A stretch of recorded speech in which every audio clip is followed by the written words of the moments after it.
안녕하십니까. 오늘은 당하면 나만 바보, 중개사분들이 말하는 전세 사기 방지 전략에 대한 꿀팁을 가지고 영상을 준비했고요.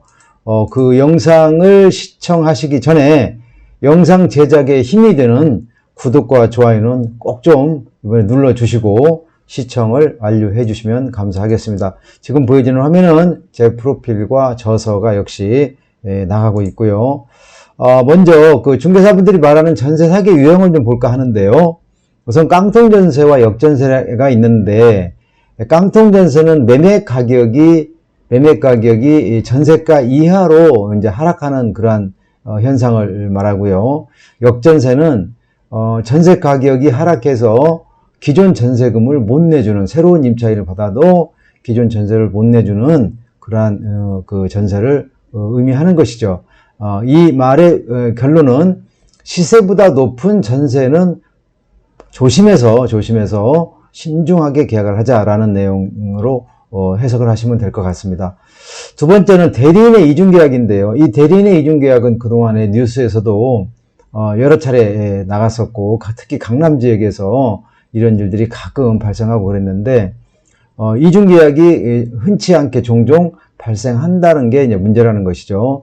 대리인이 집주인과는 월세를 계약을 하고 대리인 자격을 내세워서 임차인과는 전세 계약을 한 후에 전세 보증금을 횡령하는 그러한 사례가 되겠습니다. 그래서 이런 경우에는 이런 것을 방지하기 위해서는 집주인과 반드시 통화를 한 번만 하시면 될 텐데, 그 과정을 생략하는 바람에 이런 문제가 생긴다, 이렇게 볼 수가 있겠습니다. 그 다음에 신탁 후에 이제 또 사기를 하는 그런 경우가 있는데, 이건 등기부를 한번 떼보면은 반드시 확인할 수가 있습니다. 1차적으로 그 집주인이 신탁 후에 이제 신탁 대출을 받게 되죠. 대부분 신탁 대출을 받게 되는데, 그거는 이제 숨긴 채 신탁회사가 주인인데 위탁한 원주민이 다시 임차인과 전세 계약을 하는 경우를 말합니다. 일반적으로 이제 신탁 제도를 특히 이제 2030이나 젊은 층에서는 잘 이해를 못 하는데, 신탁을 하게 되면은, 신탁이라는 절차를 거치게 되면은 소유권이 집주인에게서 신탁회사로 넘어간다는 것을 알고 계셔야 될 것 같습니다. 그래서 실제적으로 소유권으로서의 자격은 집주인이 아니고 신탁회사에게 있기 때문에 모든 절차는 신탁회사와 확인 후 또는 협의를 통해서 진행이 되어야 한다는 말씀을 드리겠습니다. 마지막으로 이중계약인데요. 집 한 채를 여러 명과 이제 전세 계약을 하는 경우인데, 이거는 굉장히 의도적이다라고 볼 수가 있겠죠. 의도적이라고 볼 수가 있겠는데, 이런 경우에는 이런 걸 방지하기 위해서는 1순위 전세권 설정 등기를 하라고 중개사들은 조언을 하고 있습니다. 그 다음에 중개사들이 말하는 전세제도의 문제점인데, 이 문제점은 그분들 아니래도 모두가 공감하는 내용이지만요, 관련 규정이 많아도 허점투성입니다. 따라서 내가 조심할 수밖에 없는데, 신축 빌라들의 정확한 시세를 알 수 없다는 것이 문제점이고요. 또 임대인의 체납 정보도 확인할 수가 없습니다. 물론 이제 새로 그 법을 개정해서 국세징수법을 개정한다고 하는데, 지금까지는 이제 이 확인할 수 있는 방법이 없었죠. 그 다음에 등기부상 공시제도가 미비합니다. 전세에 대한 공시제도가, 물론 전세권 설정하면 되겠지만은 전세권 설정을 이제 그 집주인이 안 해주는 경우도 있고, 또 본인이 모르고 가볍게 그냥 지나가는 경우도 있고, 그런데 등기부상 어떻든 간에 공시제도가 좀 미비하다. 또 준비 안 된 임차인이 너무 많다라는 얘기를 합니다. 그래서 이전에 임차인들도 좀 공부를 해야 되겠다라는 말씀을 드리고요. 그 다음에 임차인의 순위보전 제도도 미약하다. 물론 순위보전은 등기부상으로 해야 되겠죠. 그래서 이러한 여러 가지 문제점들이 있는데, 하나씩 이제 만들어져 갈 거라고 예상을 합니다. 다시 한번 말씀드립니다. 영상 제작에 힘이 되어주는 구독과 좋아요 누르셨죠? 자, 그 다음에 중개사분들이 말하는 전세사기 방지 꿀팁, 이제 본론으로 들어갑니다. 첫 번째는 빌라 시세를 크로스 체크하라. 그래서 전세가율 70% 이하가 안전하다. 전세가율은 설명 따로 안 드려도 아시겠지만은, 그래도 모르는 분들을 위해서 매매가 대비 전세 가격을 전세가율이라고 합니다. 두 번째, 집주인이 맞는지 반드시 확인을 해라. 그리고 집주인 명의로, 본인 명의로 입금을 해라. 그런 얘기고요. 계약 날과 잔금 날짜는 가능하면 시간차를 두어라. 그런 얘기입니다. 왜냐면 이거를 나쁜 의도로 나쁜 임대인들 같은 경우에는 빨리 진행을 하려고 하는 그러한 현상들이 있기 때문에 시간차를 두고 충분히 그 모니터를 해라. 그런 얘기입니다. 네 번째는 전세 잔금일까지 매도나 대출을 하지 않겠다라는 특약을 단서에 넣어라. 그런 얘기고요. 그 다음에 주변 전세가 평균의 80% 초과 시 다른 집을 찾는 것도 하나의 방법이다. 예를 들어서 1번, 2번, 3번을 봤는데 1번 전세 가격이 1억이고요. 2번 전세가가 9천만 원이고 3번이 8천이라고 가정할 때 합계 금액이 2억 8천인데 이거를 3으로 나누게 되면 평균 전세 가격은 9천만 원이 되겠죠. 이 9천만 원의 80%이니까 7,200만 원이 7,200만 원을 넘으면 위험한 전세 물건이다. 이런 경우에는 다른 물건을 찾는 것도 하나의 방법이 될 수 있다라는 얘기입니다.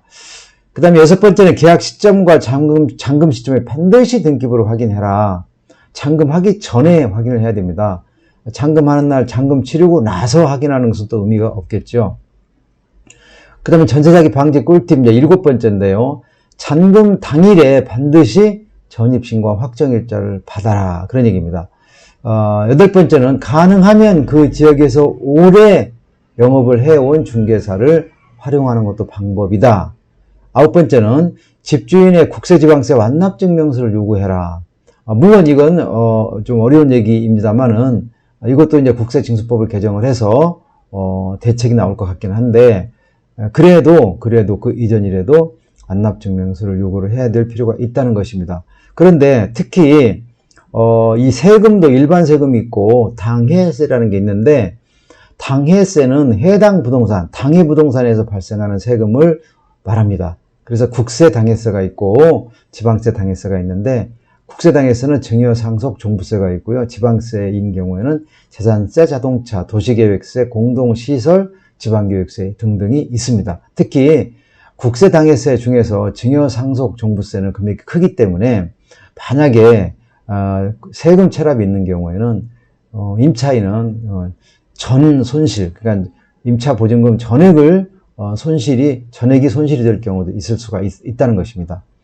열 번째는 전세보증금 반환 보증보험에 반드시 가입을 해라. 11번째, 보증금 가입 불가할 때 전세 계약을 취소하겠다라고 하는 것을 특약 단서에 넣어라. 그런 얘기입니다.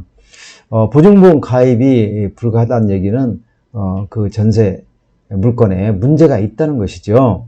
12번째 마지막 전세계약서 작성 시에 집주인 변경이 될 경우에는 임차인에게 통보한다는 특약을 꼭 넣는다면은 아마 여러 가지 그 사기 방지 대책에 100%는 아니겠지만은 많은 도움이 될 거라고 봅니다. 이 지금까지 말씀드린 12가지를 꼭 숙지하셔서 12개 다 실천은 못할 망정 이 중에 많은 부분들을 실천을 통해서 사고 예방을 미연에 방지할 필요가 있다. 그런 얘기입니다.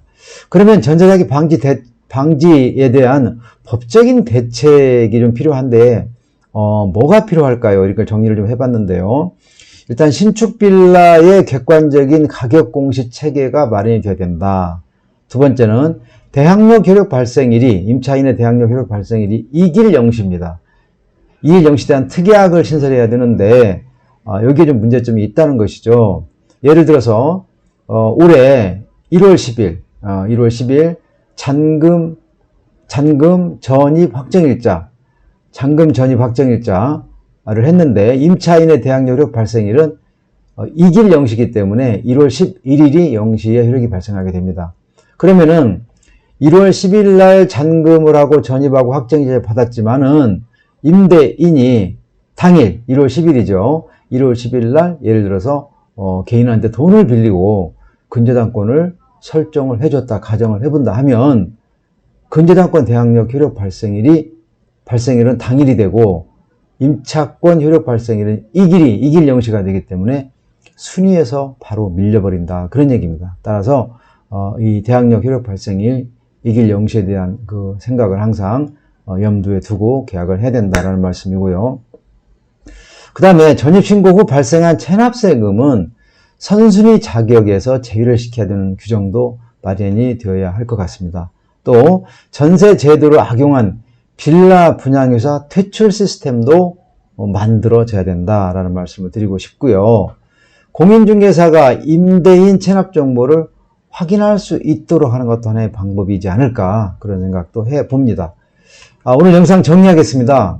많은 말씀을 좀 드렸는데 일단 2030을 위한 전세 컨설팅 제도를 어떤 그 지자체에서 운영을 해야 되지 않을까. 이 컨설팅만 받아도 굉장히 많이 도움이 될 것 같습니다. 두 번째는 이제 임차인도 좀 공부를 해야 당하지 않는다라는 내용이고요. 세 번째는 갭투자 바지사장을 차단하는 시스템도 이제 필요하다라는 말씀을 드립니다. 마지막으로 청년들이 살 수 있는 저렴하게 살 수 있는 전세주택을 공공에서 공급을 확대하는 그러한 정책도 좀 펼쳐져야 되겠다라는 말씀을 드리면서 오늘 영상을 마칠까 합니다. 구독과 좋아요 꼭 좀 눌러주시고요. 저는 다음 영상에서 또 좋은 정보를 가지고 찾아뵙도록 하겠습니다. 감사합니다.